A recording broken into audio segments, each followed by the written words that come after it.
So unless you have more questions about me, I don't want to use up your time to talk about that. So I'm just going to, you guys can see this. I think I have about 10 slides here. And really, it's hard when I'm preparing something to know what questions you might have. So I'm happy for you to stop me at any point in time. I really have brought two topics. I've come down to talk about or give you information about the small option home component of our world, and the new, what we're calling the remedy, which is the outcome of the human rights complaint lawsuit that was won and now has been accepted. The remedy has been accepted of what we have to do as a government. And so those are both meaty pieces of information, and happy to answer any questions. That's what I've been doing over the last month. So is it the down button?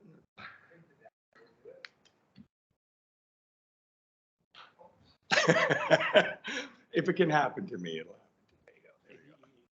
happen. Okay, thank you. So as I just said, a bit about small option homes and modular designs, which is where we've landed, and then there's more slides about the remedy, because that's what's in our front of us right now. That's what we're working on, and question and answers at the end, but happy to take them along the way. So a small option home is a licensed home, and we have moved towards calling them community homes. So small option homes are licensed homes under the Home for Special Care Act that provide a home-like setting in communities for people living with disabilities. 4 or fewer adults with disabilities live in these homes, and they are supported by qualified staff 24/7. We have about 250 of them in the province. They're scattered all over they're in everybody's community.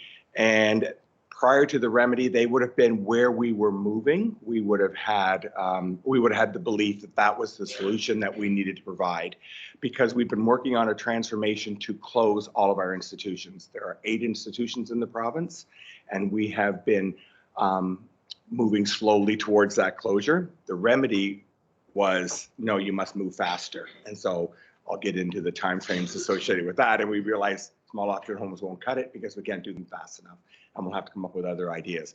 They still exist, though. They will continue to exist. The remedy landed on anything greater than 4 beds must be brought down in size to 4 beds. So we won't be building anything bigger than 4 beds, and we will be trying to help service providers restructure their systems and bring them down in size. So small option homes will still be part of our offering. And they're just part of the offering. There's a whole continuum. When we were knee deep into building small option homes, and they were taking 2 years to do because of all the requirements that code puts on us, we knew we needed to come up with a different way of doing it. And so we landed on a modular design where we would have modular homes that could be built faster for a consistent pricing. And so service providers didn't have to get caught up in the architectural issues. They could just pick a home up off the piece of paper, and that home would be delivered. So that took about 2 years to get through, and we have 2 designs that are approved, and we have about 6 modular homes right now being built because they were authorized before the remedy came out. And Dora Construction is one of the proponents of that. And Rad Architecture is the other approved design, and they've proven to be built to the same standard as our stick-built homes from the ground up, and yet they're being built in 6 months because they're built in panels, and the panels are brought down and stood up and then joined. And it's not your traditional modular home where it's on a truck, but all the pieces come down on a truck, and we have had them being built in just over 6 months. And as I mentioned earlier, it took us 2 years to do a regular modular home. So this was a good solution if we thought we had to build 100 more, which was where we were a year ago. But now with the remedy, we won't be building 100 more. So we'll be using other components. So the modular home dealt with the time frame, so it expedited it. Good, right on. And it also meant that we met all the criteria. We didn't have to keep reinventing the wheel with every time we hired an architect or the service provider hired an architect. We're constantly trying to keep them in scope because they wanted to have grandiose, and we were trying to keep bringing them back. So it was a lot of effort on our part. So modular design has proven to be successful. And as I say, we have about 6 of them underway right now.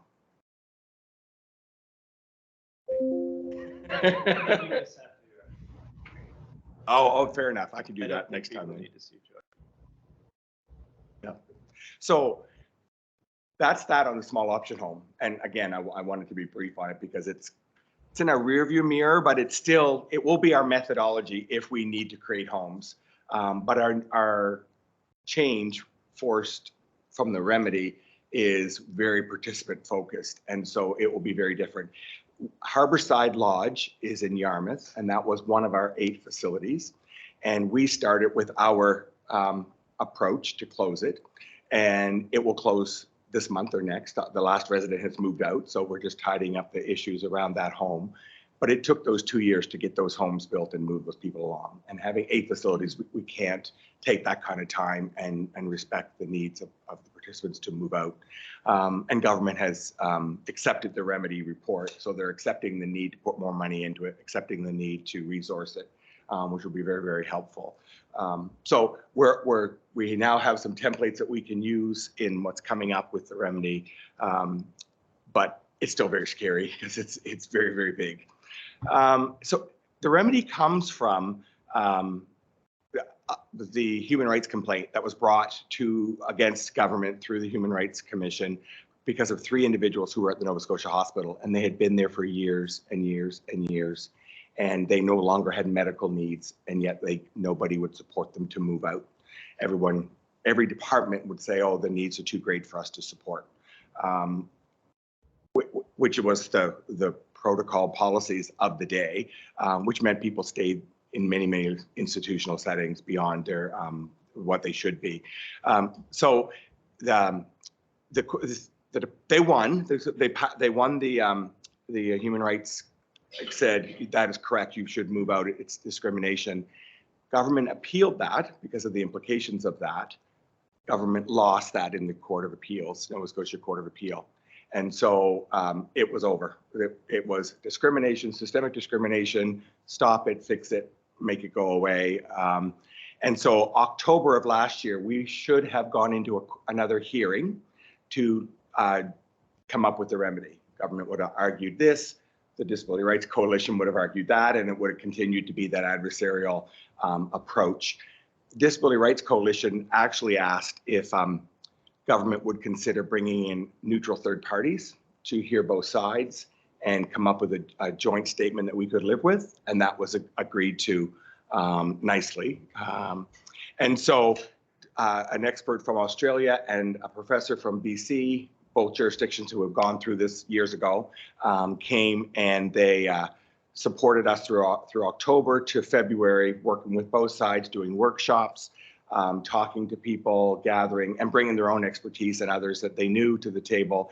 And they are the individuals who authored the report that is now available online, that just, I believe last week, the Human Rights Commission signed off on. So it's now our walking papers. We must follow this for sure. And government agreed with it before it went down, knowing that, for example, we have to hire 100 more staff because our caseloads are too high to be able to do the work. So there was an acknowledgement of that.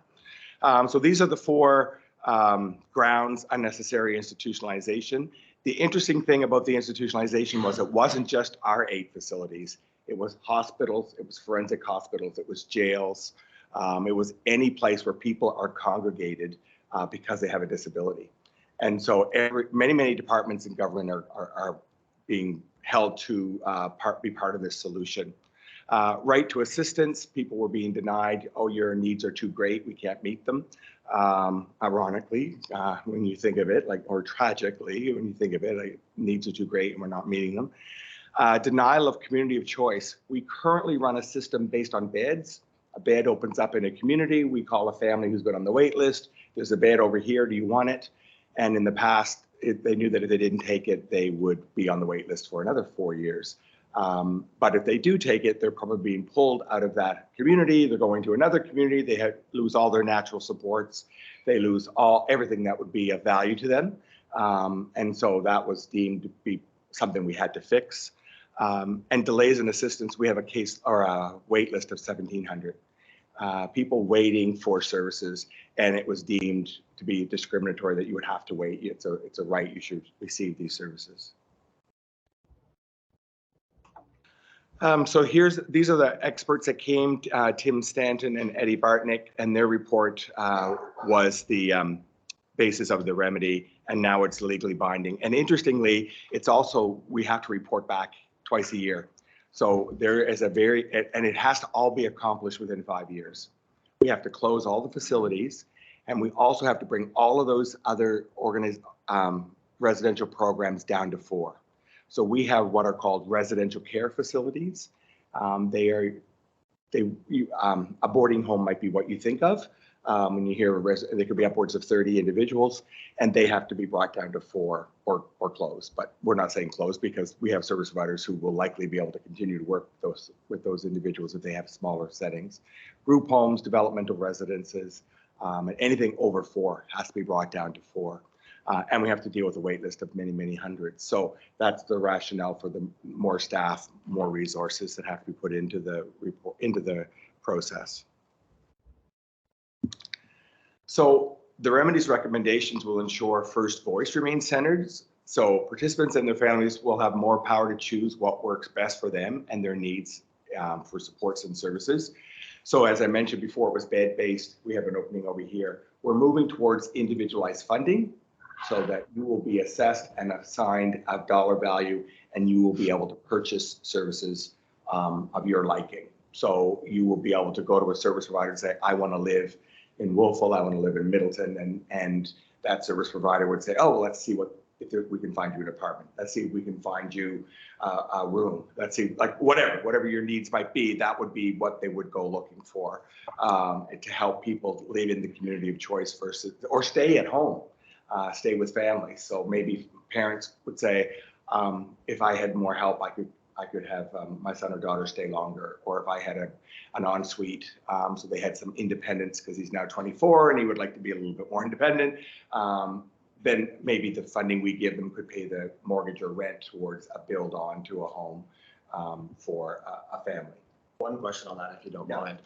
So is the funding model kind of similar to long-term care facilities in the sense of like an individual assessment of, I guess, ability, and then you kind of make up the difference to try and get them in the choice? Yeah, so it is similar. Long-term care has self-managed care funding, right? So what we know from our other work with these experts is that we have to build some supports for families to access this, because we've not given families this kind of resource or support or money in the past. And in some of the programs like Respite, money doesn't get used because families don't have the time or the knowledge or the resource or the access to these services, and they just get more and more frustrated. You say, we have this money, but I don't know who to call.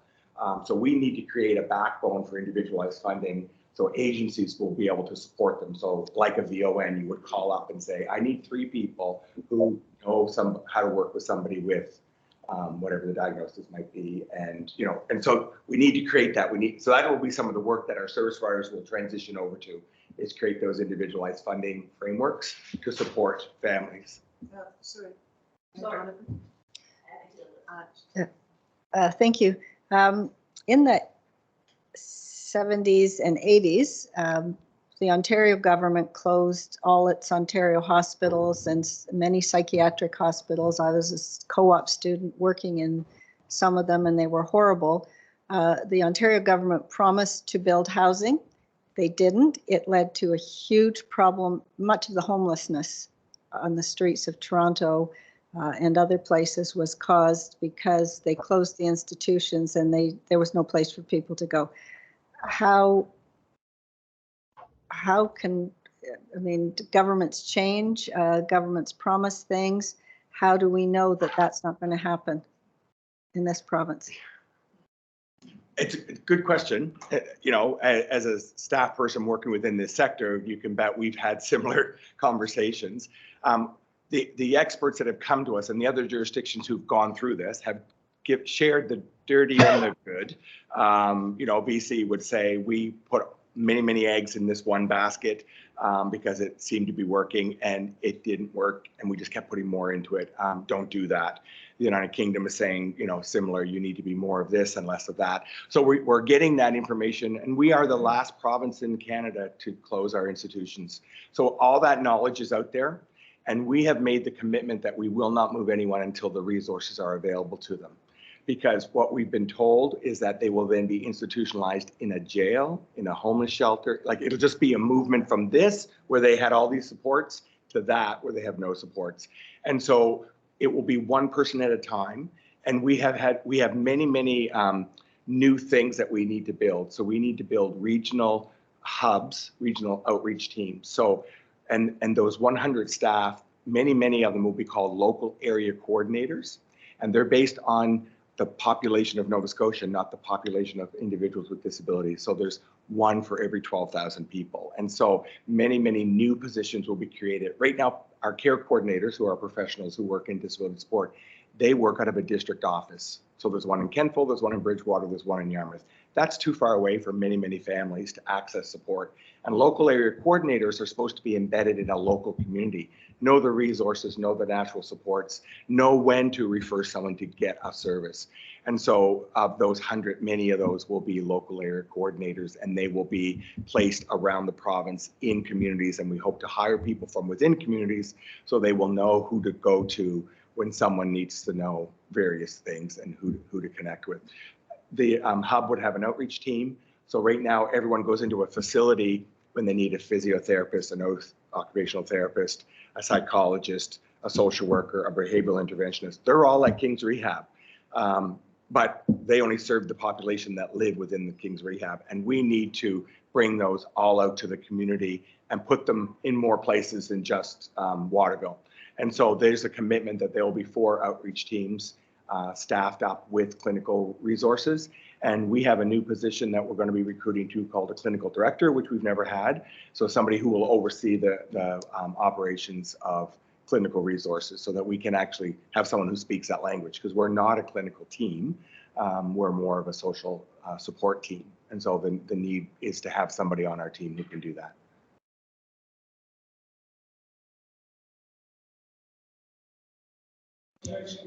Yes, George. Yes. As you probably know, we have a large community here in Wolfville. We have 5 houses and also some people that are in apartments. There is one individual I'm thinking of who moved out of the group home into an apartment, got ill, was in the hospital for 2 years, finally got moved to King's Rehab Center. She loves it there. So what about people like Christina Tanner who don't want to move? Yep. And as I mentioned before I came, as we were starting, I did the family and participant presentation. I did it 4 years ago when we told families government had asked us to explore closing. I know there are people who are, making those kind of statements saying that they love it there. Evidence shows that outcomes are better in smaller settings. Outcomes are better in the community. We know that to be true. We also know that people have fear, emotion, connections. They have made connections with colleagues. They've made connections with staff. We have to take that into consideration. And in addition to the local area coordinators, there's also an intensive support planner position, and they will have a caseload of 1 in 20, and their role will be to work with individuals in the facility with only a caseload of 20 so that they can get to know them best and find out what they want, what their parents want, what the staff is saying, and work with them to get through some of that, like what would a good life, what would a good day look like for you, and then would we plan for that. And it's interesting, in one of my presentations, I had staff from a facility with a participant giving me the gears about closure, and not that you're giving me the gears, Wendy, but they were saying, so-and-so here. And participant put her hand up, and when I called on her to ask what her question was, she said, could I move to Amherst? And the staff with her were blown away because they had just been arguing that she would never leave. She'd be the last one out the door.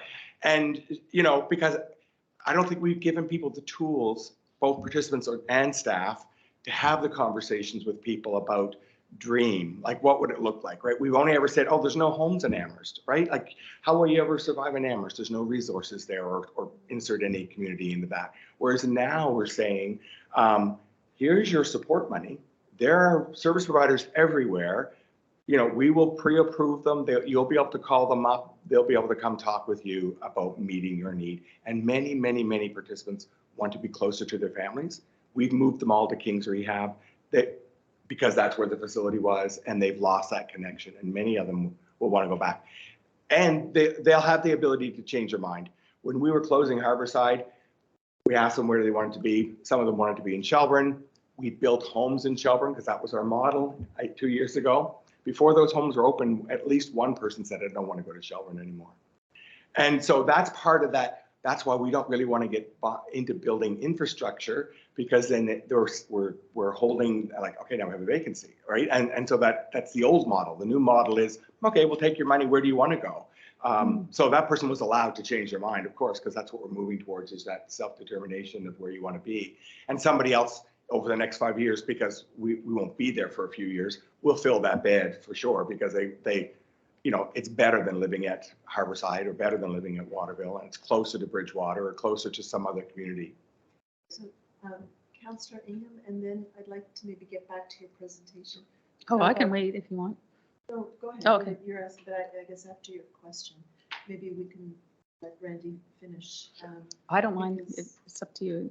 Okay, You can okay, ask, but okay. we've got like, I'm trying to allow a certain time for Yeah. each item, Yeah. and I just want to stay within 10 minutes.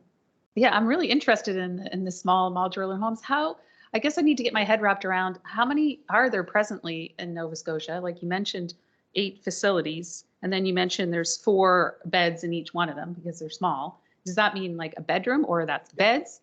And then like how long do they take to build? Like how long, if you request one, how long does it take to build? The modular homes take 6 to 7 months.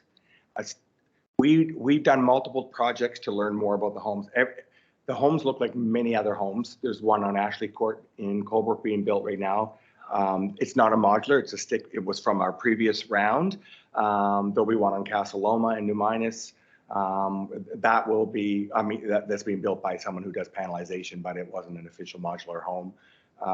They're all over the province, and sometimes they're renovated homes. There's a national building code called B3 that we have to achieve, and we just learned about that about 4 years ago. And so that's brought in a lot of accessibility features that we need, and it puts more in a home for many of our participants than they need, but it does mean that they meet a safety standard. And but there are multiple homes around. Any of the agencies, I could give you names of agencies if you wanted to tour them. Place that you can have a view. I'm on accessibility here in town, so is there any place you can have a view at them? I would just like to have a look. Well, at you them. could drive by Ashley Court. That's what I wrote and down, you would Ashley see Court. the home in the Okay. corner. I don't know what the number of the home is. It's in the corner of Ashley Court In when the you corner? do the loop Okay. around. Yeah, and you can tell it's brand new because they don't have the sod down yet. Okay, And Class built a home in Kingston on Okay. the road of the arena, right next to the cemetery. okay, And that is a home. thank you.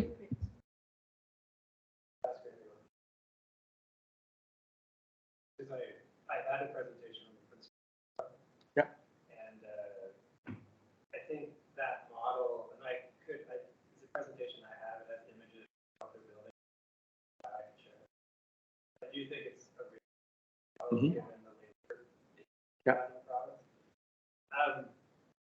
But could you just, like, those new 4 units that Dora is building, do you guys have an expectation? 5 years, how many they will try to put in the back? We did, before the remedy came out, we put a pause on building new homes last October when we went down the path of having to come up with the remedy. Because at that point in time, when we went out on the modular home design to the 2 companies, we said we needed 100 homes. And so we were prepared, we were telling that to entice them to be part of it, because it's a lot of work, because we had to approve the design. So they were back and forth until we got to the point where we could say that's a good design and we can live with that, because there's a lot of features we need to meet the needs of our program. So it was 100 at the time. That was when we were only closing the 8 facilities, because there's about 400 people living in the 8 facilities. Now we have to close all these other things. And so we're talking about 800 or 900 people that need to be placed, which is why small option homes cannot be our only effort. they will still be in the mix and we will still use them on occasion. But again, what likely will happen will be 3 or 4 participants will likely go to the same service provider and want to live in the same town. And the service provider will say, oh, well, maybe I should get you a new place because I can't find you a home in Wolfville. So I'll ask the department if I can use one of their modular homes, and then you guys will pay me rent, and I'll build a home in an area for you because I can do it in 6 months with the modular home design. So we won't be building it. We won't be telling them where to build it. The participants will be expressing an interest in moving into a community. So this slide really just is a summary of many of the things that I've been saying. So more investments in the community, including rural communities. So where we wouldn't have normally put 2 homes in Shelburne, the participants said we would like to live in Shelburne, and many of them were moving back home. They were in REL in Bridgewater, or they were in the Harborside because we were able to pull from both facilities and move them into Shelburne. And that will be the case for Kings. 150 people, 160 people live in Kings Rehab. They're going to scatter around the province, and they're going to want to go to smaller communities than we ever would have thought to support in the past, because we typically have been town focused or services focused. And I have talked about the support services, the wider array that will be available, the outreach teams, the local area coordinators, the intensive planners, those kind of things. So these are the streams that we've had to start putting our attention to. This is our stress factor right now. So participants will be able to build a better life in the community and live the life they want based on 6 key directions: individualized planning and support coordination with those staff people that I mentioned. So they'll be meeting with every participant, of which there's probably 5,200 over time, to say, what is it that you want out of life? We're going to be closing institutions, and I have to have moved 300 people by next June. It's a very tight timeline, and we'll be reporting why we didn't back to the courts if we couldn't move those people. So it will be very, very focused. Community-based and supports, a new system will be built that will facilitate home and life in the local community. Regional hubs and multidisciplinary supports, those are the outreach teams. Individualized funding, I mentioned that. People will be in charge of their own money, but we'll put the backbone in place so that if they don't want to do that, or they're intimidated by T4 slips and schedules of staff, they're going to be able to use an agency to do that, so that they won't have to get into that. And then strengthening the capacity to transform to a human rights approach. So we have to deal with our whole culture. Our culture is one of taking care of people, and we need to move towards supporting people to live the life they choose. And right now, parents as well as service providers are scared about the risks that participants might engage in. And so they might not be as open to some of the choices that people might want to make. And so it's not going to happen overnight, but that's what we need to move towards, is that self-advocacy on behalf of participants.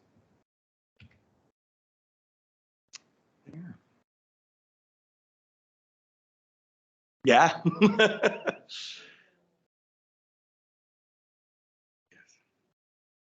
Excellent.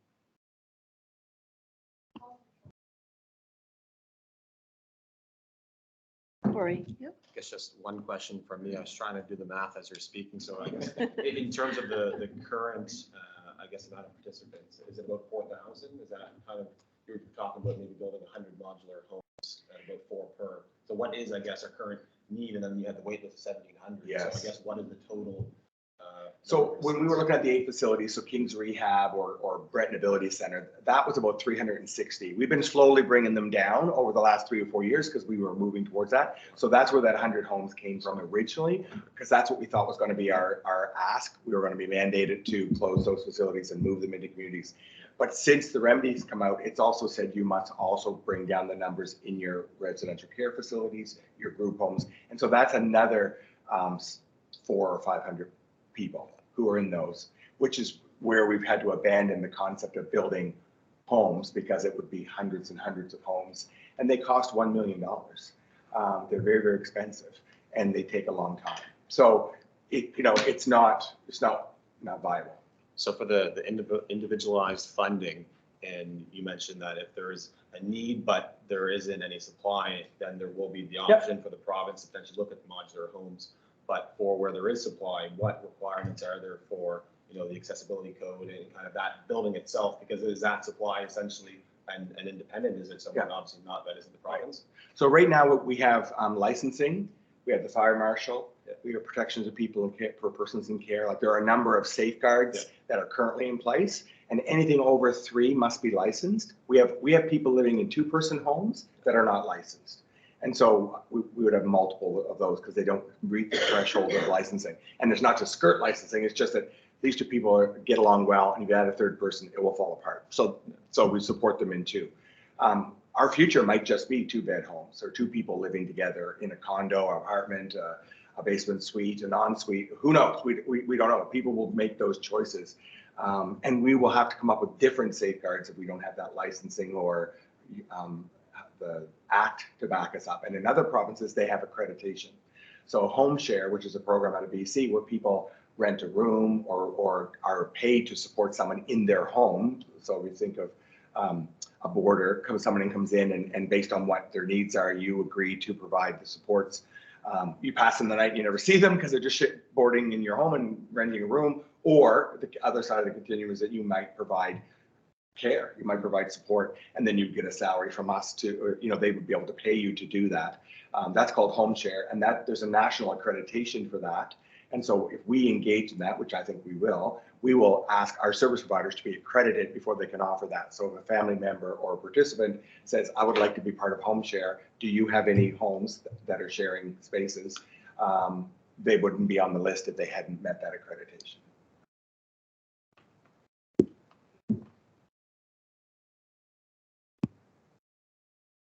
Great. Okay, I appreciate your time. Yeah.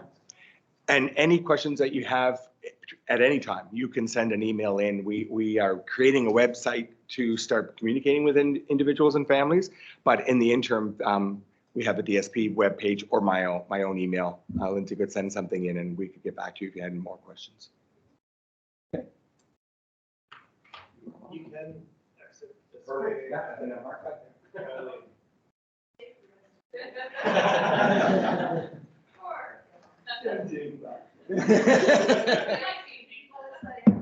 Yeah, I know. I'm under a tree up there, so that's pretty. Thanks, everyone. Thank you.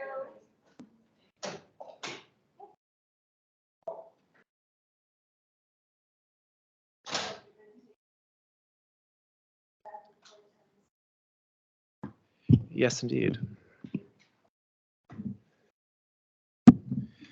I'll probably go through the slides fairly quickly just because they're just an overview of the staff report, but 23 minutes. Okay, I'll try to go fast. So this is an application to expand the Tatting Stone Inn. I assume everyone is familiar with the Tatting Stone Inn. So they've been very successful over the last few years. Randy often tells me the story how he spends time sending people out of Wolfville. From a demand perspective. So they're looking to build a new 2-story building with 7 guest suites. They have some smaller works that are on the go there now. And just so everyone is kind of putting the correct hats on today, this is a registered heritage property. It's a municipally registered heritage property. It falls in our design guidelines area on Main Street. And so because they're creating the number of rooms they are, it requires a development agreement, and that's why we're here. So we've taken this through the design review committee, and I'll talk about that a bit. But today you're kind of wearing 2 hats. So the legislation, the Heritage Property Act, doesn't say that the registered asset on that property requires a motion directly from the Heritage Advisory Committee, but you are both. And so I would ask you just to put that on and whatever that means today. In other contexts, like when the Tatting Stone did a major renovation to the main building, we did require a motion from the Heritage Committee as part of the legislation. But today we included both roles in the motion. But this is your first experience with that, so I just want to make sure everyone's comfortable wearing both hats. So after today, this will go to council through a public hearing, and a decision will be made by council on the development agreement. So just a reminder of the property, there is a private home in the back corner that was built a few years ago. There's been some major renovations on their coach house. They're expanding their dining area a little bit right now. And then this is kind of finishing their property along with the landscaping that they've been doing and will extend. So this went through a process with council, I think 3 years ago. And there was, the large porch was added, and this is really the registered heritage asset known as Thompson House. So yeah, this is the proposed site plan. So you can see the new building that's proposed over here on the far west side of the property. The idea here is creating a courtyard between the dining room and the new guest suites with some hard surface. The owners do live in the back corner here, and the last thing that they would like to do is just finish up their parking area. I don't know if you've been into their parking area. Randy just wants to clean that up a little bit, and the front of the property will be landscaped, kind of a continuation of some of the rock and plantings that they're doing. You can see that here on the site plan. So some of these elevations look different because one of them is a static elevation and one of them is a rendering. And so if they look like, if the roof looks shorter there on the picture on the left, it is actually the same building. It's just the one is a 3D model that they've turned and taken images of. So this is the piece facing Main Street, and this was really the bulk of our discussion at Design Review Committee. So I'll get into this a little bit more. But generally and stylistically, they're mimicking the main building. And Randy's been really committed to that throughout and everything he's been doing. He does work with Heritage Carpentry, who does get into some detail on this. But we've certainly benefited from a review with the Design Review Committee on this file. So this is, if you're standing at the very back of the property and looking south, this would be the staircase and the back of the building. This is the sort of the main front face as they conceive of it, which is facing the dining room. Again, this has a lot of the same features as the main house. And we did dive into some detail on that with John Whidden and others on the Design Review Committee as to how some of this will be finished. And this is the west facing. This is really facing the trees that are there between the properties. So there's 7 guest suites. I won't go through the floor plan, but I've alluded to this. This is just the land use bylaw excerpt that just shows that once you get to a certain scale, a process in front of council is required. These are our bounds of our design areas that trigger going to the Design Review Committee for different projects. I wanted to get to this slide just because I think this is probably the most important piece. There was quite a bit of dialogue about this application, and we've been talking about this property with the Design Review Committee for 4 years. So we've gone through different iterations, different proposals. And just so everyone's aware, there are different sort of philosophical approaches to heritage. Some people believe that you should maintain the main building and not try to mimic the style. Randy's taken the approach where he is mimicking the Thompson House in all things that he's doing. Everything looks the same. So the main pieces of advice that were given, and his carpenter was actually here as well, and the person doing his foundation work and everything. So tilting the building and providing a bit more of a view of that front face of the building that is facing the dining room from Main Street was a primary recommendation. It's just tilting the foundation to be perpendicular with the western property line. They're open to that. And dressing up the north face that is facing Main Street. So there's bathrooms on that end of the building. And if you looked at the drawings closely, you'll see that those windows are frosted. And a lot of the work that we do with the Design Review Committee is really trying to address the Main Street facing facade. a lot of the other stuff isn't as important. No one's going to see it essentially. And so they were very open to adding a portico or a veranda extending around the north face of the building to break that up and to make it more consistent with the main building. So there was some discussion even with the carpenter and John Whidden and others on the committee to talk about that. And then there was some more detailed comments. Just there's ornate brackets on the main building on Thompson House that they're also going to look to put in on this project, and just the size of the posts on the portico, for instance, those were commented on. So it was very positive. The applicant took away the design suggestions and are going to work them in, and we would suggest working some of these into the development agreement itself. So just for people's education, really more than anything at this point. So this is a municipally registered heritage building. With all of our assets that are municipally registered, there are character defining elements that are listed. And so the Thompson House is the primary asset on this property that has been there a long time and is a heritage feature. I won't read all these. These are in the report as well, or you can find them online.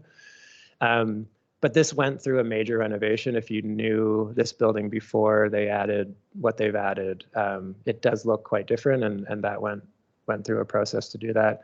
They're not proposing to change this building. They're adding a small bit onto the dining room currently, but otherwise the main facade and windows and everything that are part of this aren't changing. So you can see how they've tried to mimic the style. This is in Randy's mind, the owner's mind, the front of the building that's facing the courtyard. And yeah, so we do believe that through this process, particularly with the design review committee and some of the input on the more details of the design, it is consistent with our policies and planning strategy.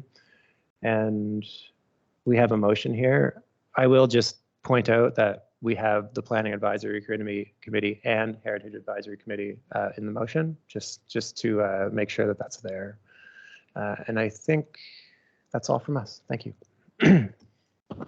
Thank you, Director Lake. Any questions, comments for Director Lake? I will take, I think Councillor Ingham was actually faster than Councillor Elliott today.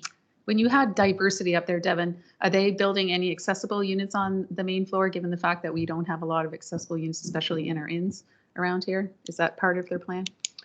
Yeah, so the updated code is being applied, and it's been a point of contention actually as we've gone through reviewing drawings. So I can't comment exactly on what the accessibility requirements are, but the new code is being applied. The owner actually assumed that because this was a heritage building that they wouldn't have to meet the new accessibility requirements. So there's a number of pieces there, including with the new dining room, a ramp that's going in on that as well.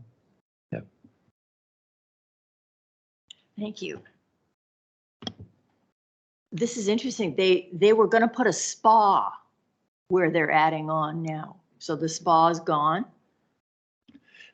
They've had a couple of different iterations of ideas, including a much larger piece that included a spa. Yeah.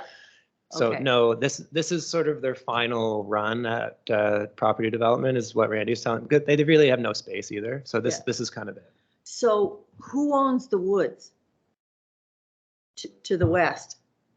A little bit of them, but I think the property line sort of goes right up through there. Okay. In that, you So mean the little forested That strip? strip, Yeah. yeah. So is some of that owned by the town or? I don't think so. Okay. No, I can check. Well, it's just a nice kind of buffer. I'm glad it's there. Yeah. I'm reminded, listening to you, there used to be a hotel on the corner of Acadia Street and Linden Avenue. It's called the Acadia Hotel. And it had a facade very like the one that is currently on Botanic Stone with the big veranda. And it also had a building in the back that was for extra bedrooms. And the hotel burned which is why there's that brick building, one-story brick building there now. But the annex, that's what they called it, that was extra bedrooms, is now an apartment building. But it's survived the fire.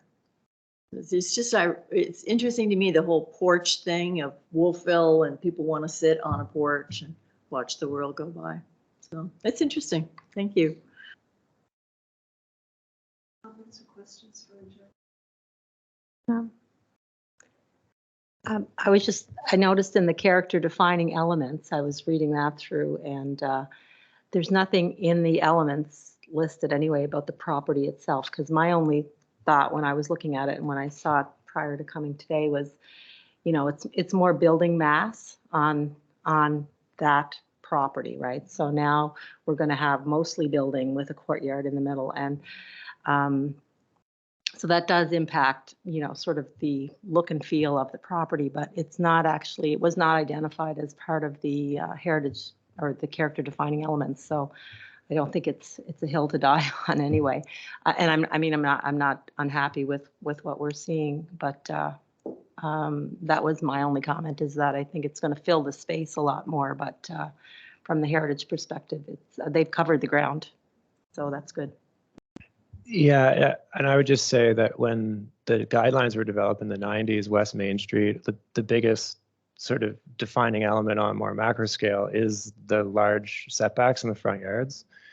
And so I think that it's quite an enormous setback that some of the properties have from Main Street, which really defines this park-like feel, which is being maintained. I think that's where we probably would have to have a more serious discussion if there's buildings being put out and are more prominent than the main feature. But you're right, there are some properties where even trees are defined as character defining elements. Yeah. Any other questions, comments? So could I ask somebody to put forward this motion, please? Councillor Elliott? Okay, so I would move that the Planning Advisory Committee, together with the Heritage Advisory Committee, provide a positive recommendation to Council for the draft development agreement for 620 Main Street, PID 55383-137, and that it be forwarded to Council for initial consideration. Seconder to that motion, Councillor Ingham. Okay, any discussion, comments? Okay, so call for the question. All those in favor? Please. Aye. Contrary minded? Okay, motion passes. Thank you. Don't know.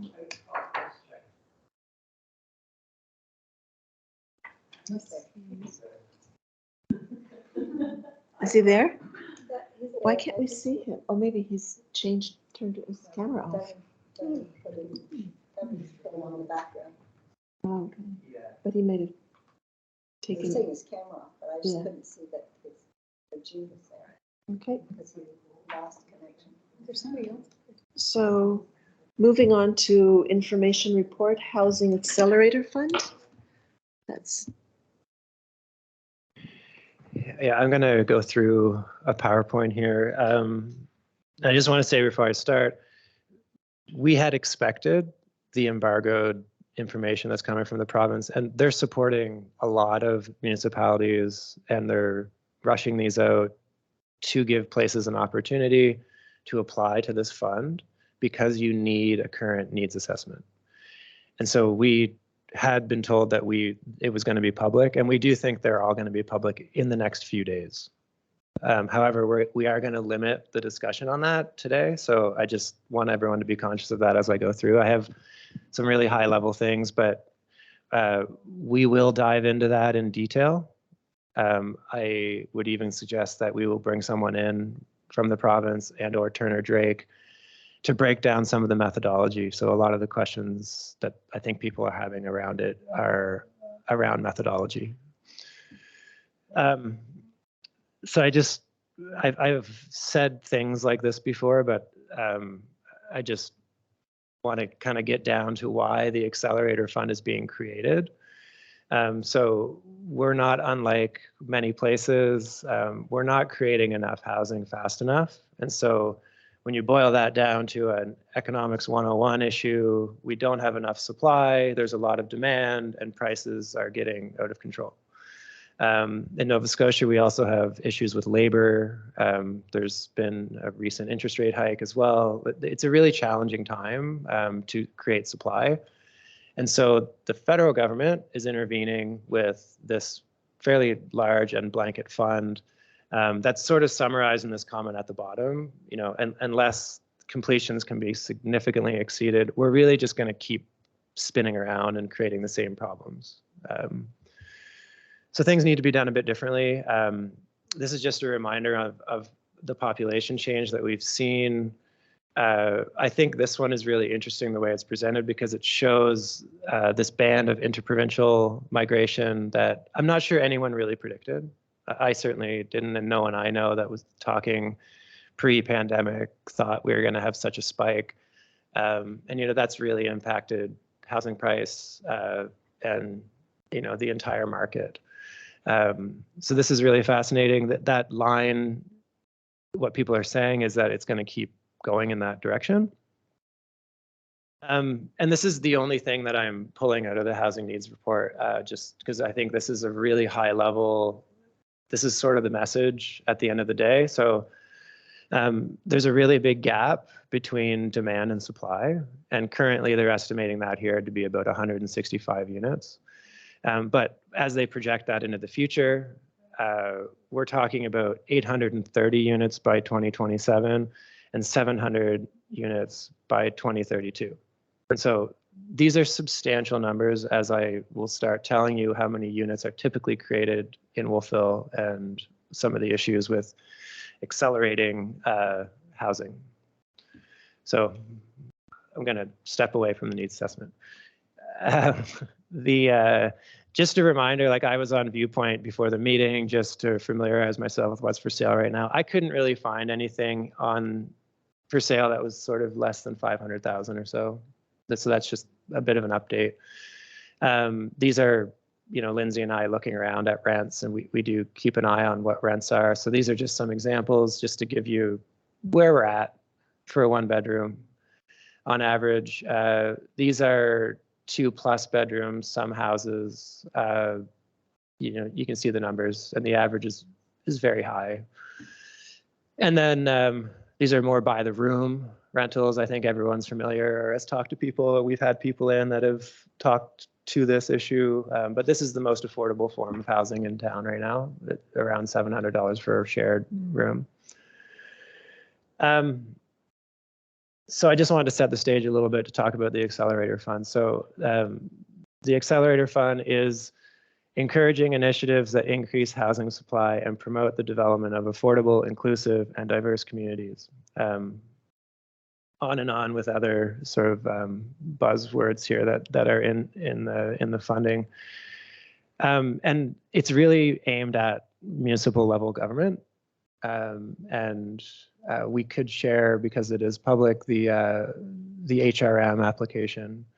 And just to give you a little bit of context on the HRM application, they have 20 land use bylaws that when they went through amalgamation, they've created a lot of systematic issues, process issues. So if you look at their application, everything is process-based because they have a huge backlog of applications and housing units that they just haven't been able to move forward from really the planning stage to potential implementation.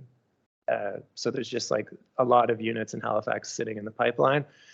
So if you go through their application, a lot of it is about that. A lot of it is about adding staff as well.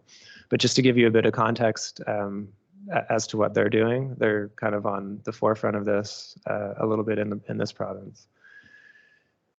So what the funding looks like, it's all around creating more supply, and it's all about how many more units above what you're currently producing on the ground, like an actual finished dwelling unit. That's what I'm talking about. I'm not talking about planning approval. I'm talking about an occupancy permit for something that someone can move into.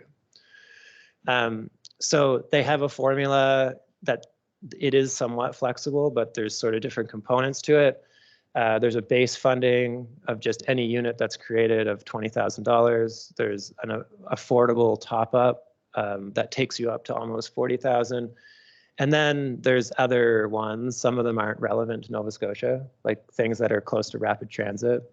But there are missing middle categories. That's everything up to 5-story buildings, which range in the 12,000. So there are conceivable projects that you could be pushing more than 40. You could probably be pushing 50,000 a unit if you were able to be slotted into all of those categories. I'm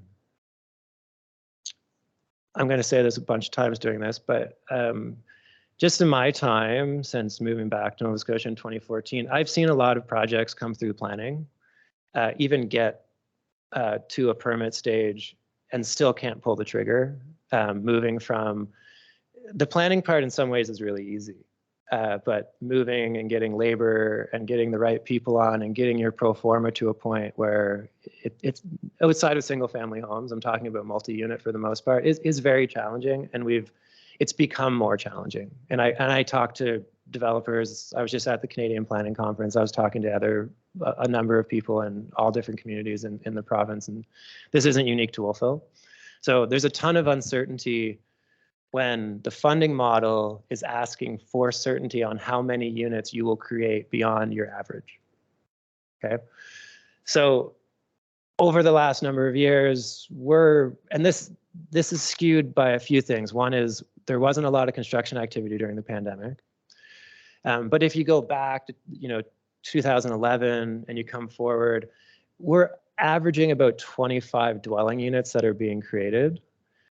Some years, like when Peter Polly's buildings have come on, we're really crushing that. We're coming up in almost 100 units in some years, but those are abnormal years.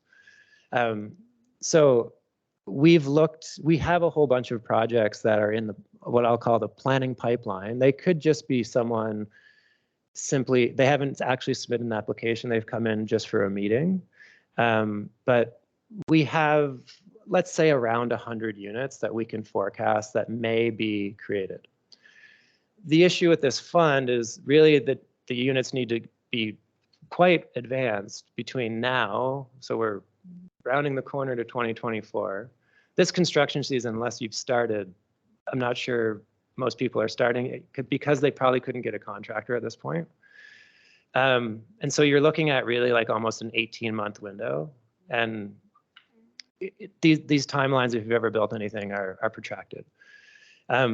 So with the units we have in the pipeline, if I was certain about all of those being built, we could have a lift of, let's say, 35 per year. And so you take that number and you multiply it by those factors I showed you on the previous slide, we could pull in some amount of money. And it would really depend on what that final number is. And we would want the certainty. There's other communities, like I was talking to the director of planning in Moncton, and they're one of the fastest growing communities in the country right now. Like they have in the thousands of units where they have certainty that are going to be built.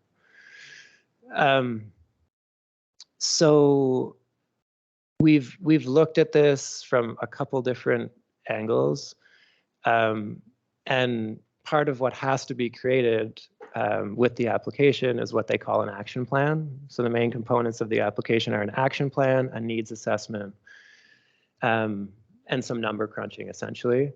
You also need your director of finance to sign off on this being viable and being realistic. That's part of the application as well.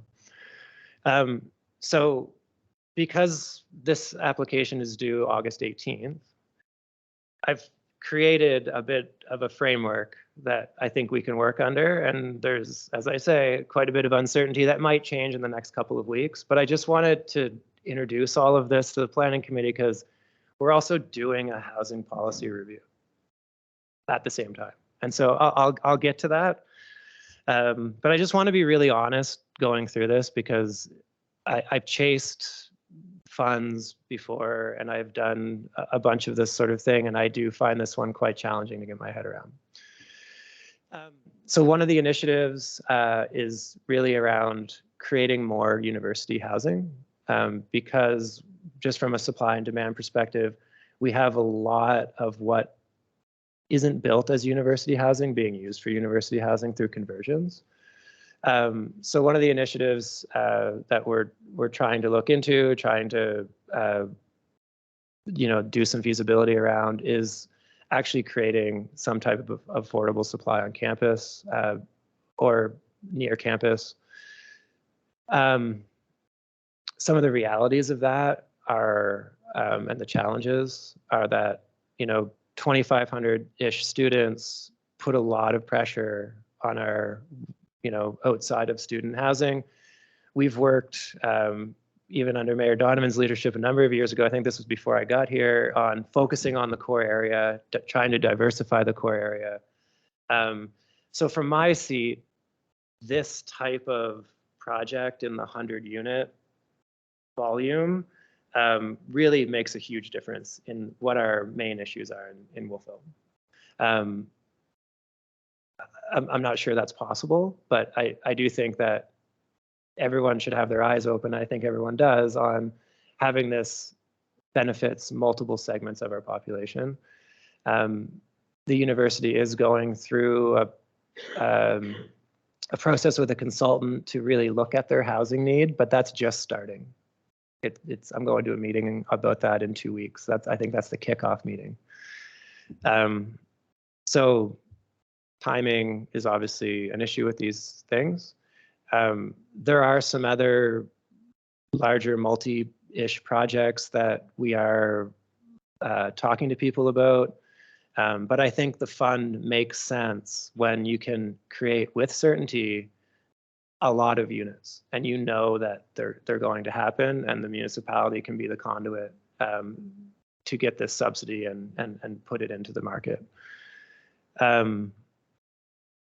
This is just more contextual, but there's a lot of pressure in these areas I've circled in yellow on that housing that really wasn't built. It's not purpose-built housing in any way. It's housing that's been converted. We're all familiar with that. So that initiative number one, from my seat, is critical for us to pursue this funding at all.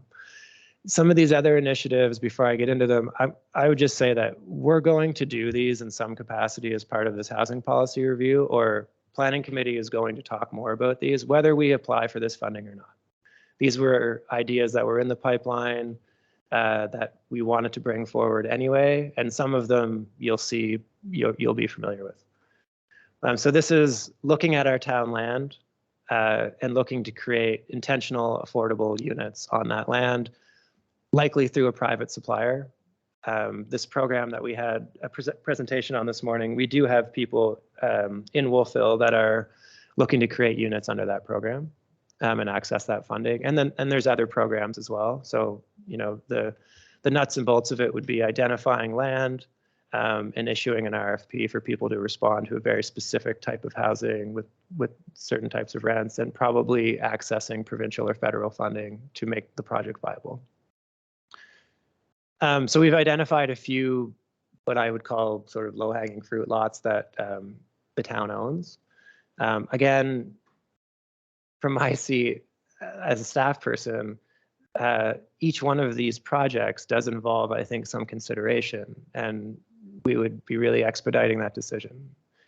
So we'd have to look at each one individually. There's some pre-approval or rezoning potential, and then looking at what the scope and scale of the affordability is. Again, I don't think we need to have the Housing Accelerator Fund behind us to do this. These were the most obvious sort of ready properties. So one of them is on Kent, one of them is on Orchard, and one of them is on Oak. I'll zoom in on them here. So this is a property on Oak.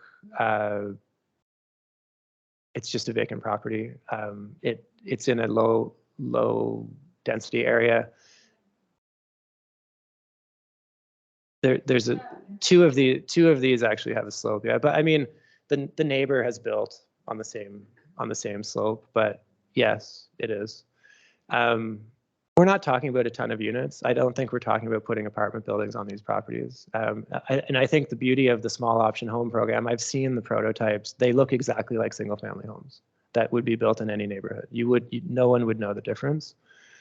And I think that type of program or something similar is where there needs to be some government intervention to have land for those. Otherwise, market housing is completely different ballgame on this. You know, we could also put this out to the market, and someone would probably build a custom home on that in a heartbeat.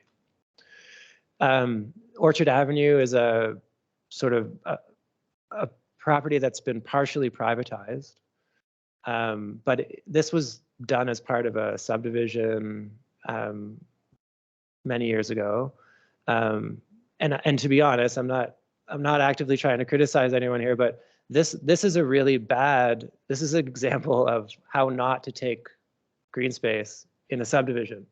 So it has a tiny little walkway here to minimize the frontage, going into something that really, like, this road frontage can be developed, but it requires excavation and rocks and different things. So no member of the public is scaling a hill to get up to this.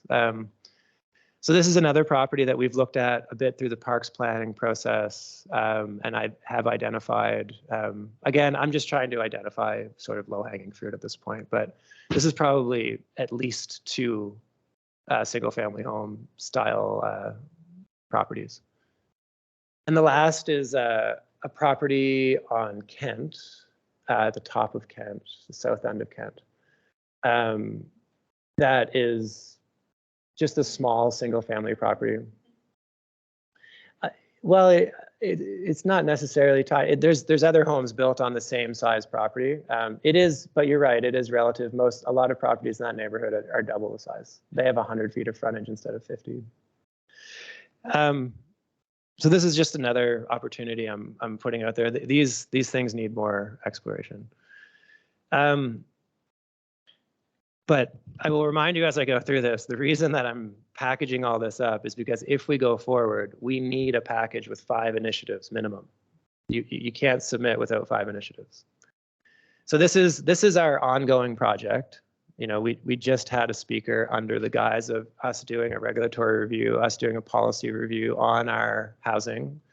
The crux of that was to look at the R1 zone.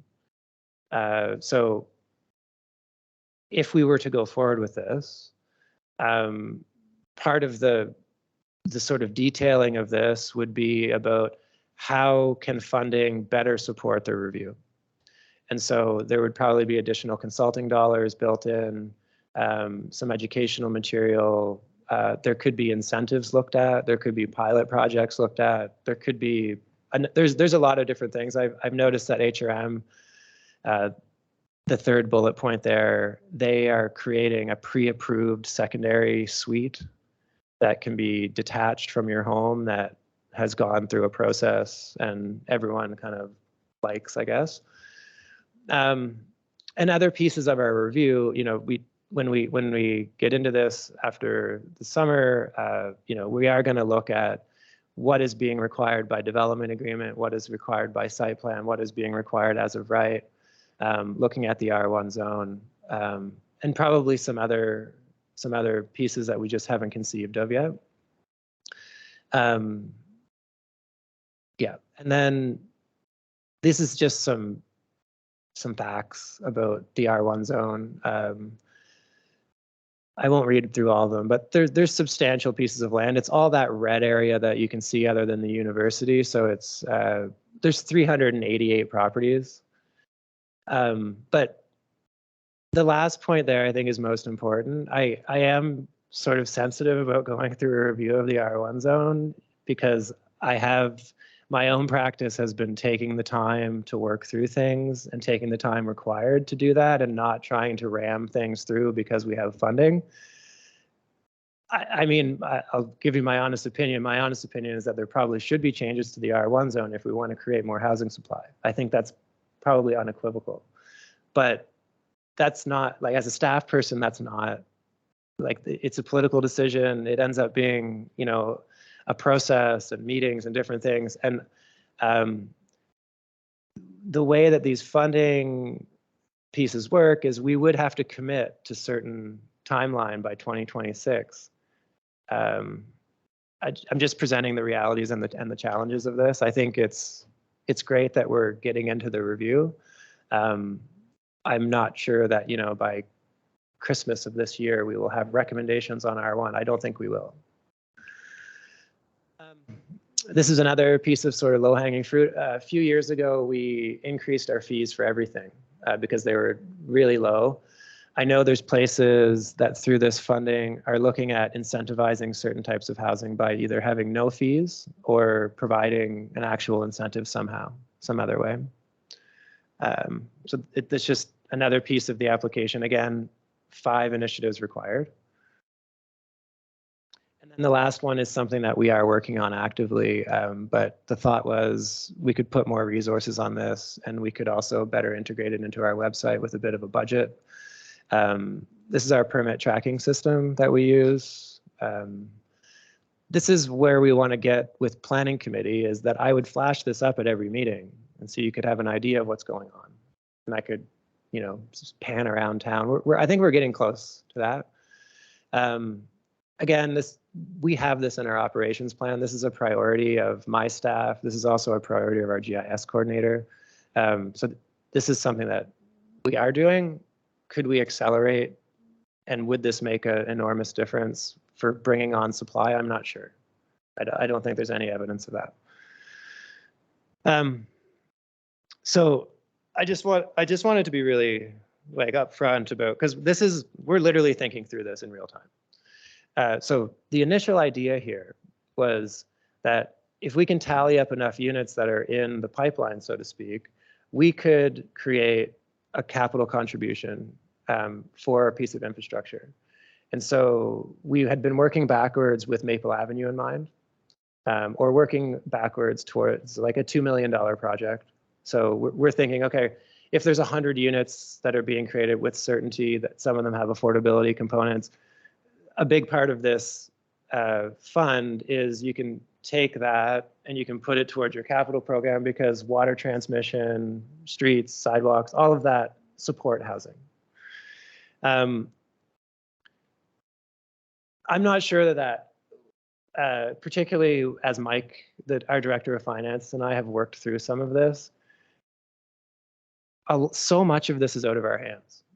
And, you know, I've seen many projects get really close, but they're not pulling the trigger for a lot of different reasons. And this recent interest rate piece is really challenging for me to get my head around, is with this certainty. I'm not saying that this isn't a part of it. If we're still exploring and talking to different builders and seeing how many units may be coming online between, again, if this was out in 2035, I think we could bring a lot of certainty to this, because I think there's a lot of units that are coming. But we're talking about basically 18 months, 2026. So it's challenging. It's challenging to get our heads around right now. So I wanted to bring this to the committee. This may still move forward. We're actively working on it. It's an aggressive timeline, but with the volume of dollars that we're talking about, I think this is a very valid issue to be bringing in front of the planning committee. And we're also actively working on a housing review. So if nothing else, I think this is another educational piece to see sort of how the federal government is looking at this, and they're really like trying to take the cuffs off and just funnel money downward, and just to create supply. So where I've sort of landed is, unless there's a fairly substantial project that emerges that does create certainty in the 60 to 100 unit, and it's probably in a single building within this tight timeline, I'm not sure it's going to be worth the effort to put the application in and then meet all of their timing. Some of this, as I say, the operational pieces, most of what I'm packaging as the action plan, we're already doing, and we will complete those projects, and PAC will consider those initiatives that I put up there. And yeah, for a lot of this, And anyone that went through the AT work that we have done over, it was almost 3 years of work that we put into that.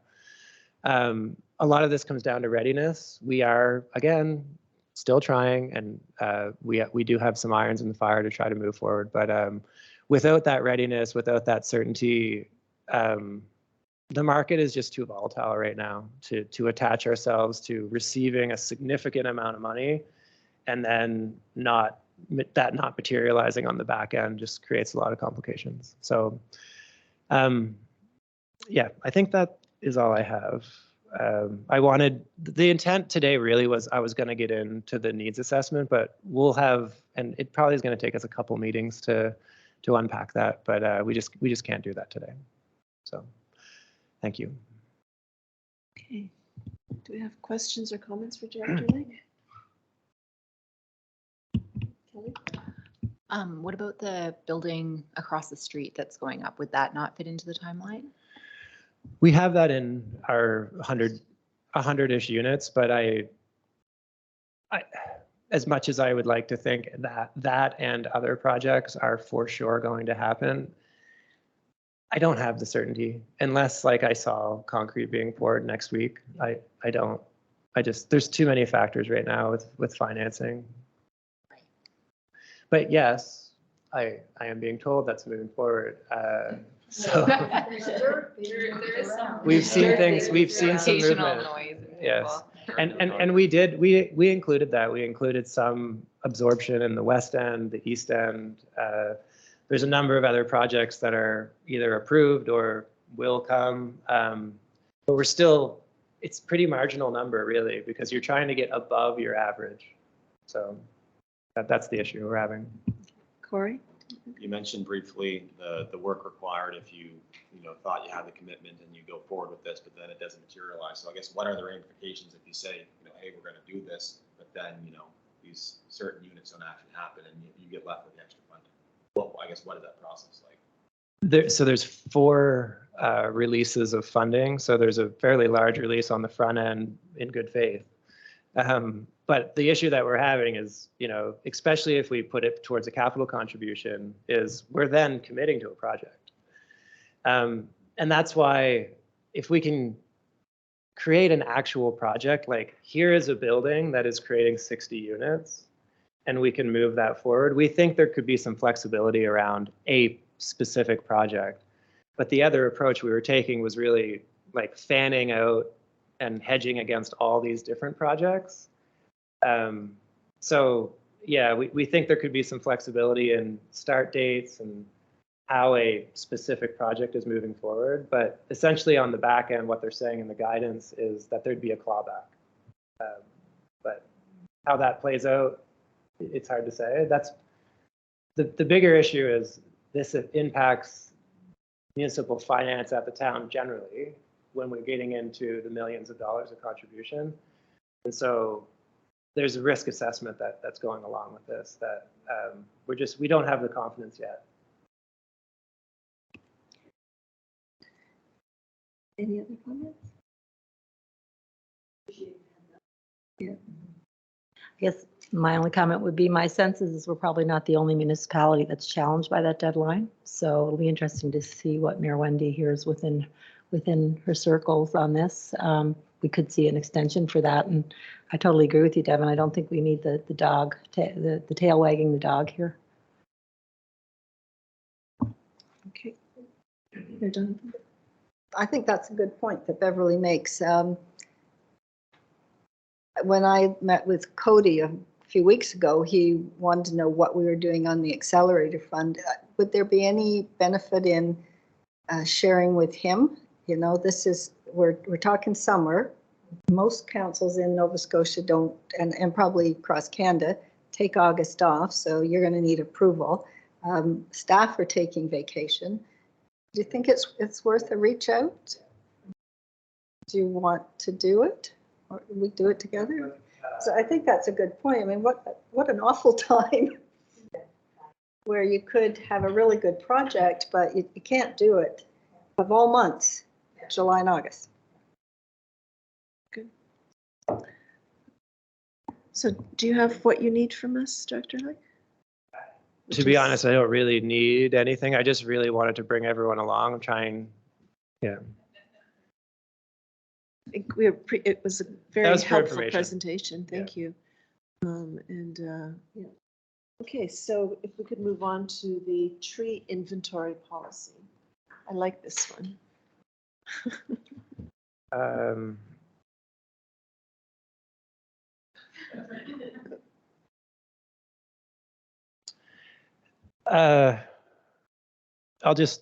I was with Peter all morning this morning for 3 hours, so he's filled my mind with many tree things.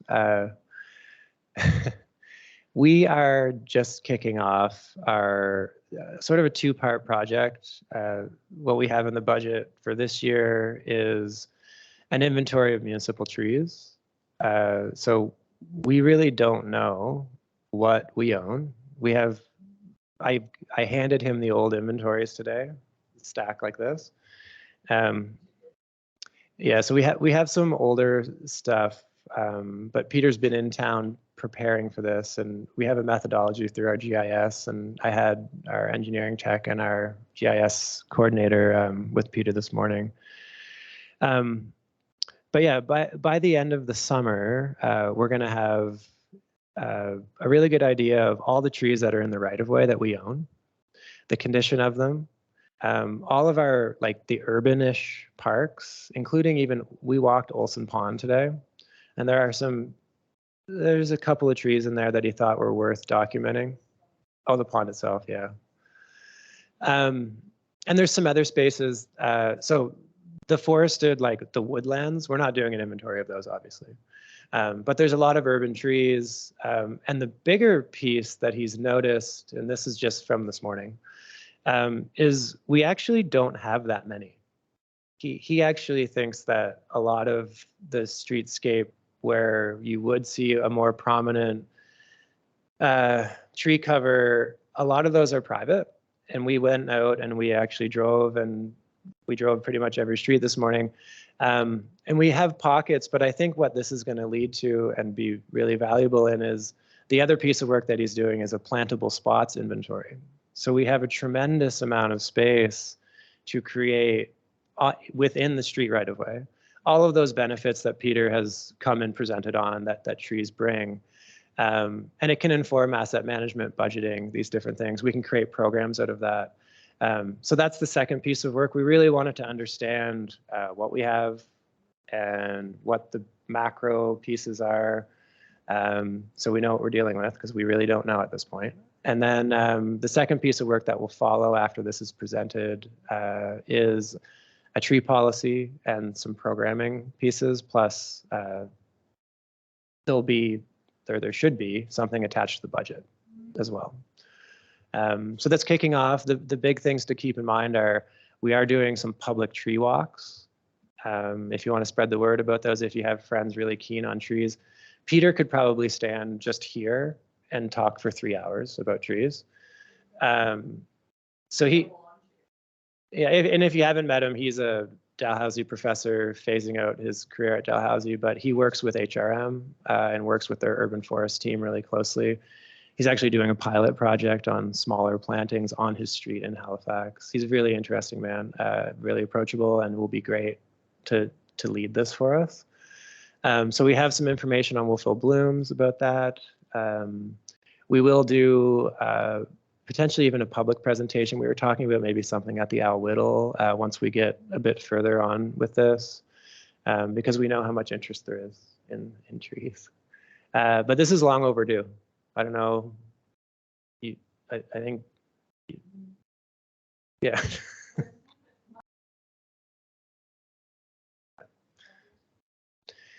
So here we go.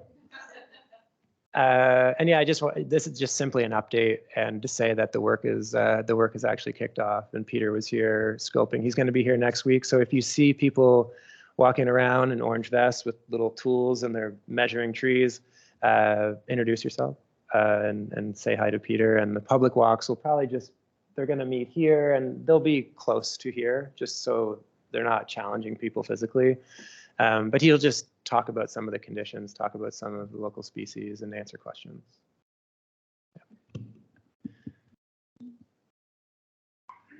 Councillor Elliott. Thank you. This is really nice to look forward to. I don't think we can appreciate the impact of the loss of Dutch elm trees. There are places on Acadia campus which have been pretty much denuded because those big, huge trees disappear. And same thing with Main Street and Front Street. So it's a generation ago, but it's great that this is happening. And I would love to show Peter the maple tree on my street that's inhabited by bees. I think he'd get a kick. So. Beverly, yeah. Speaking of sources of federal funding, and Peter, has he talked to you about Tree Plan Canada? I know when I was with Forestry Canada many moons ago, that program was created and it's still an active program. It's run sort of outside of the feds now, but it is subsidized and it does encourage tree planting.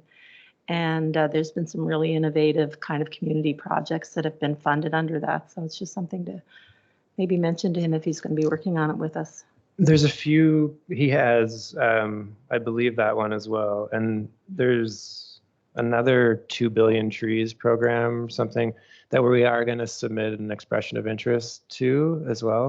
But yeah, I think trying to get funding, especially on the back end where we're going to have a tremendous amount of plantable spots. And so how to play that out and how that impacts budgets and things will be a big part of the discussion. Okay, Devin, I do have a question. Does this, I know this project is quite different, but is there any connection or tie-in at all to the presentation that Soren Bondrup Nielsen made with the hemlocks? I think some of that is a little bit more immediate as far as dealing with that particular issue. Peter is going to be making recommendations on some of our quite dated material around Dutch elm, the process around that, how we go about dealing with not just the issue that Soren brought forward, but other issues that may come as far as he works closely with HRM, and even just this morning he had some great examples of operationally how they would deal with some of those things, and we haven't really had to deal with them. And so yes, once we get through this inventory piece and move into the next phase.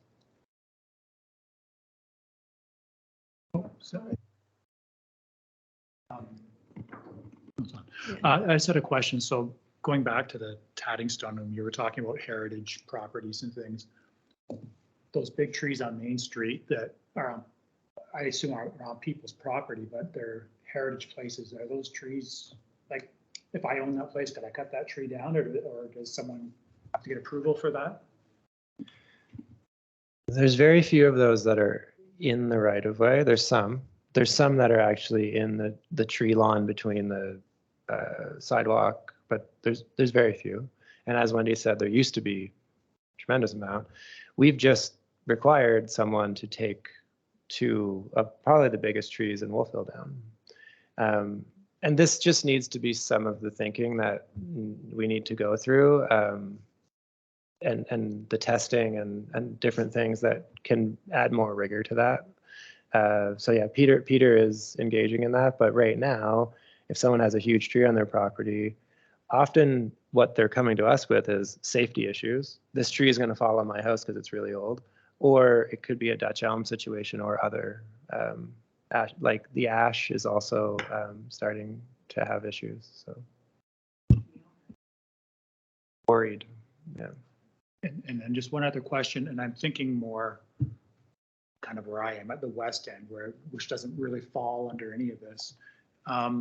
When builders build, is there an expectation that they're going to plant something on a lot? And if not, is that something if we're trying to increase the number of trees in the town? So the story of that is if you go around and you start really looking at this stuff, and I would challenge everyone to look at the streets, especially the new ones, how we've built them out. There has been a hesitance to plant street trees, honestly. And so what's been put in, and if you look at a street like Chestnut, there's been this very small piece of grass that's been put in between the sidewalk and a piece of either roll or high back curb. Peter will have, I'll let him do that, but he really thinks that those are not the way to do things. Those really were driven by maintenance decisions, I would say. A lot of this is before my time. With the West End and Woodman's Grove, I've changed the approach of what has happened in the past. So with those developments, what happened in the development agreement is essentially we required the person to put a tree in their front yard. And through the contract of the development agreement, they essentially have to keep that tree there.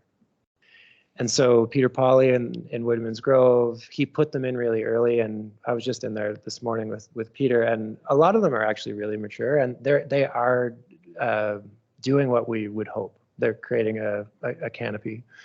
But it's very difficult when we don't own those assets to rely on those people, because you can think of, and good or bad, but they're going to have reasons why they might want to chop a tree down on their front lawn.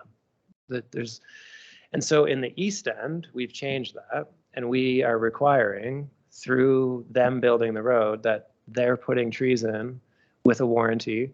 And so if the tree dies, they have to replace it up to a certain point. And that's what most places do. Like, you wouldn't allow someone anymore to build a street and not put a single tree on it. It just, asphalt's probably one of the worst things you can put down in the ground.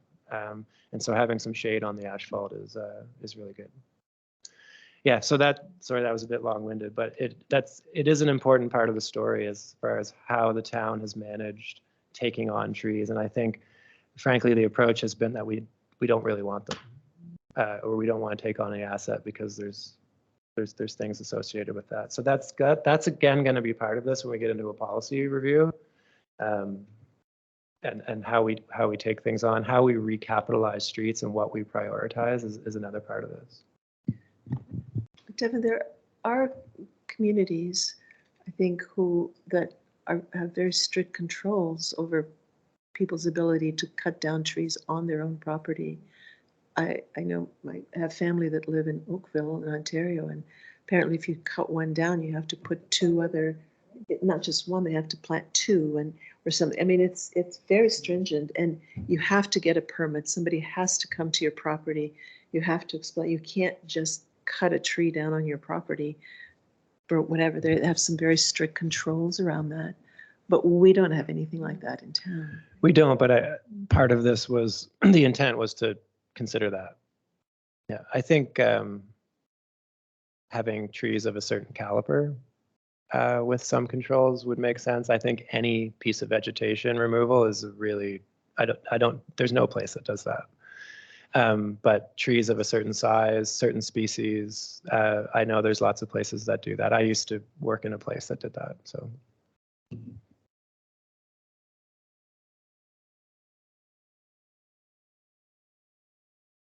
So now we're moving into item 6, roundtable. Councillor Elliott. Can I just something ask to a say? question? Yes. you Yeah. may. Somehow the word on the street is that 292 Main Street, they found water. That's why it's not progressing. Just wondered if there was any truth to that. Water, like underground water? So just what's happening at 292 is he brought a pile testing device in to test the existing piles. So there was some changes to the design of the building that changed the weight distribution on the piles. And so he had to wait quite a while to get that piece of equipment, because you have to be able to put enough pressure on those piles to bear out the structural design. And so they were just doing that in the last few days. What may come of that is some slight modification to nothing you would see, but there might have to be another pile or little things. But all of this impacts, like, the entire project is premised on certain things, and the financing is premised on certain things. So each time there's something like this introduced, there's a tremendous amount, including on our end, through my building officials, that are being reviewed. I haven't heard that. Yeah, I've been talking to the owner, and so it's really just one thing at a time. So that testing just finished. And so now I think in the next couple of days, we're really going to know as far as go, no go here. Go, no go. So there's a chance of no go. Of the whole development? As far as how it's going to proceed. Yeah. Oh, okay. I'm not saying it's not going to proceed. no, I no, just mean like, when is he going? When is the contractor starting? The last update I had was there's contractor engaged, and there is because they're doing work there. But yeah, I actually, after the pile testing results come back, I've asked him to prepare a bit of an email that I can share with everyone so that the committee will know. And it's just each one of these things, sometimes it takes weeks to get the right person on site to do the assessment that he needs. Okay. I do have a follow-up.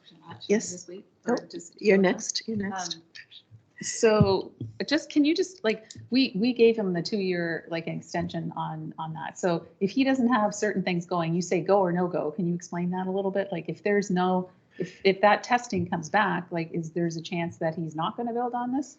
This is a frequent question. I don't want to speculate on that. No. I'm not the person to ask that. It's just there's the conditions to build a building of that scale right now. Yeah. Are challenging. And so each time he has to do something like this to meet the requirements of the building code and structural and engineering sign-offs and everything, I just meant I'll know what the timeline is. I'm being told this building's getting started. Yeah. So just to clarify, when we give the 2-year extension, when is he supposed to start having things built? So we know that he's in good faith to build it. So that do you know what I mean? Well, the extension That's what I'm saying. Extension was 2 years. Yeah. So in that 2 years, when is he supposed to start? I was thinking this September, he should have had something substantial down. So we know that in good faith, he's going to be. He would have liked to have something substantial down Yeah. too. Yeah. So he's well behind even us giving a 2-year extension Yeah. on possibly, yeah. Yeah, we'll see where it's at when the construction season ends. That'll be really telling. Okay, great. Any other comments? Okay, so. I did have something separate, just another. Go ahead. We're doing roundtables. Okay. I was just wondering what the follow-up was from the C2 project that the students put together and what the next steps were with regards to that. We would like to bring something back to September planning is what we were planning to do, just getting through the East End and this meeting. And then, we have another proposal on Main Street that'll come. And we were hoping to have another discussion and get some direction on whether we want to take some of those ideas and actually action them or it's a student project at the end of the day. Some of that stuff's not viable. Yeah. But some of it is very viable and we probably should be looking at those changes. So we were going to bring the discussion back in September was the idea. Okay. Anything else? Okay, so our next meeting will be September. Is that fair to say?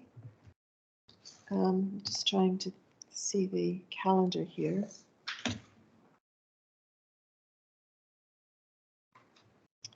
It would be September the 14th, I think. I think that's what I have in my calendar, is September the 14th. So Thursday, September the 14th at 4 o'clock. Okay. And we will meet here again and people can join in virtually as we have. Okay. No August meeting, no. There are no August